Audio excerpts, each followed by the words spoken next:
순례의 길, 믿음의 길을 걸어갑니다. 출발했으니 마지막까지 잘 걸어가고 도착해야 됩니다. 항상 기도하십시오. 마지막까지 이기는 자가 되게 하옵소서. 공격이 많습니다. 가장 기본적 공격, 아담과 하와가 받았던 미혹, 유혹. 의외로 많은 사람들이 유혹에 빠집니다. 유혹이 아닌 것일지라도 또 공격이 있습니다. 위협, 협박, 무섭습니다. 그러나 한 가지, 위협은 강할 수 있을지라도 믿음으로 이길 수 있다는 사실을 잊지 마셔야 됩니다. 오늘 성경은 또 다른 인생을 살아가면서 나를 넘어뜨리고 쓰러지게 만드는 다른 요소 하나를 소개하면서 너는 절대로 그런 함정에 빠지지 말고 그 시험에 무너지지 말고 믿음의 길을 잘 걸어가서 마지막에 승리하라. 한마디로 말하면 악한 자의 형통, 부러워하지 말라. 못된 사람이 잘 사는 것처럼 보여질 때 그거 절대로 부러워하지 마라. 절대로 하지 말아야 될 거, 그런 사람 곁에 따라가지도 마라. 악한 짓을 하면서 잘 사는 것처럼 보이면 나도 하나님의 손에, 너는 믿음의 길을 열심히 달려가면 돼. 오늘 말씀의 결론은 하나입니다. 악한 자가 어떻게 살든 너는 맡겨버려. 하나님이 알아서 할 테니 너는 너의 길만 잘 가면 돼. 이런 겁니다. 저는 오늘 성경의 본문을 중심으로 37편 전체 흐르는 하나님의 교훈을 함께 묵상하면서 성령이 우리 부강가족에 주신 하나님의 음성을 함께 들을 수 있길 주의 이름으로 축복합니다. 첫째, 악인의 형통을 부러워하지 말라. 장차 망하게 될 것을 알면서도 하나님의 섭리를 의심해서 선한 이루실 하나님을 믿지 못해서 그 사람 때문에 내가 하나님께 불평한다면 그거는 미련한 사람입니다. 불평, 시기 두 개만 보면 비슷해 보여도 전혀 다릅니다.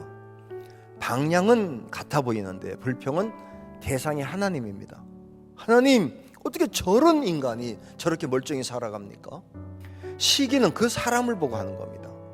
다시 말하면 어떻게 저런 사람이 잘 돼? 이 불평과 시기는 한마디로 말하면 지혜롭지 못한 것이다, 어리석은 것이다라고 성경은 얘기하는 거죠. 잘못된 건 맞지만 살아계신 하나님이 마지막에 어떻게 판단하실지를 믿지 못하는 겁니다. 똑같이 가는 것 같아도 누구는 생명의 길을 가다가 천국 가서 상 받는 길이고, 누구는 사망의 길을 걷다가 심판받는다면 생명의 길을 걷는 사람이 사망의 길을 가는 사람을 시기할 게 뭐 있습니까? 그를 보고 불평할 게 뭐 있습니까? 누가 만약에 죄를 쌓아간다면 죄 쌓아가는 사람을 보고 부러워할 게 뭐 있습니까?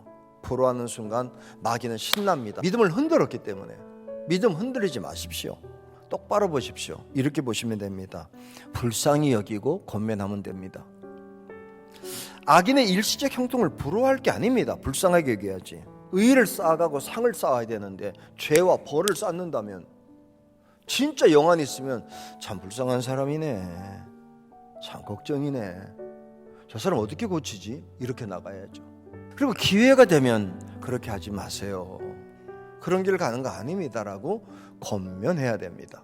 그들은 풀이 배임처럼 속히 잘리게 될 거다. 부러워할 거 없습니다. 살아가는 동안에 그런 분들 볼 때 마음속으로 아유 안타깝다 이렇게 보고 끝내십시오. 두 번째, 하나님 바라보고 걸어가셔야 됩니다. 자, 내 모습 보면서 하나님이 어떻게 볼까? 비웃을까? 기뻐하실까? 판단하셔야 됩니다. 시선을 돌리라. 시편, 잠언, 전도서의 핵심 시선 관리입니다. 하나님 바라보십시오. 주님 바라보십시오. 하나님을 바라보면서 형통의 길을 찾으라는 겁니다. 잠시 형통한 것처럼 보이는 길을 가지 말고 참된 형통의 길을 가라. 그게 오늘 성경입니다. 그러려면 하나님 신뢰하고 삶을 하나님께 맡기라. 내가 마음만 가지고 바라보면 주님이 내 곁에 계시는 걸 보여줍니다. 그리고 그 눈을 보면 이런 눈입니다. 사람은 위협적 눈, 조롱의 눈으로 보지만 하나님은 인자하시고 긍휼하신 눈으로 나를 바라봅니다. 그 눈을 바라보면 됩니다. 근데 더 중요한 건 뭐냐? 바라만 보지 마십시오. 따라가십시오. 여러분 막막한 적 있으십니까? 주님이 인도하는 건 분명한데 그때 무엇을 볼 거냐고 묻는 거예요. 살아계신 하나님, 그러면서 이렇게 말합니다.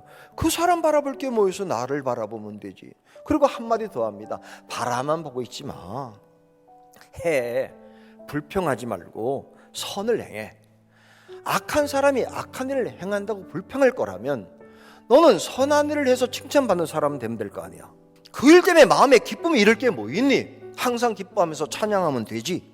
나를 향하신 하나님의 사랑을 체험하는 계기를 만들면 되잖아. 악한 자 때문에 죄짓지 말고 세월 보내지 말고 주님 바라보고 신뢰하며 가다가 나는 선을 행하는 자로 살게 하옵소서. 이게 바로 저와 여러분이 살아야 될 삶의 모습이라는 겁니다. 셋째는 언약을 붙들고 계속 그 길을 전진해야 됩니다. 순례길 시작했습니다. 도착해야 됩니다.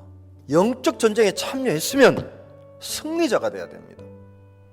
어떤 길을 걸어가든 중간에 포기하지 말고 소망 안에서 믿음을 굳게 잡으십시오. 상급만 생각하고 달려가십시오. 한숨 쉬지 말고 찬양하십시오. 불평하지 말고 기뻐하십시오. 그러면 됩니다. 하나를 잡으면 됩니다. 약속. 그러면 하나님 뭐라고 약속하셨습니까? 첫째, 함께 할게. 두 번째 말합니다. 내가 너를 도와줄게. 그리고 말합니다. 너의 소원을 이루어줄게. 뭘 이루십니까? 승리하게 하지만 마지막도 승리하게 하신다. 성경 말하죠. 궁핍할 수 있어도 마지막엔 나누고 베푸는 삶을 살게 하실 거다. 꾸어줄지언정 꾸지 않는 삶을 살게 하실 거다. 꿀 수 없는 사람에게는 베푸는 삶을 살게 하실 거다. 이 말씀이 저와 여러분의 약속이 될 수 있기를 주의 이름으로 축복합니다. 교회에 나오셨습니다. 왜 교회 왔습니까? 여기는 약속 때문에 온 겁니다. 현실은 아닌 것처럼 보여도, 그렇지 않은 것처럼 보여도 살아계신 하나님의 약속 때문에 온 겁니다. 잠시 형통 보지 말고 영원한 형통을 바라봐라. 하나님을 신뢰하고 믿음의 길을 걸어가라. 단지 하나, 기도해라. 입을 열어 기도하면 요 작은 입술을 열 때 하늘문 여심을 너가 보게 될 거다. 자, 이제 요 하나님만 바라보고 앞으로 가십시다. 점점 능하게 만드신 하나님을 바라보다가 하나님 찬양하며 내 자손들은 주께 맡기고 승리하는 저와 여러분 될 수 있기를 주의 이름으로 축복합니다.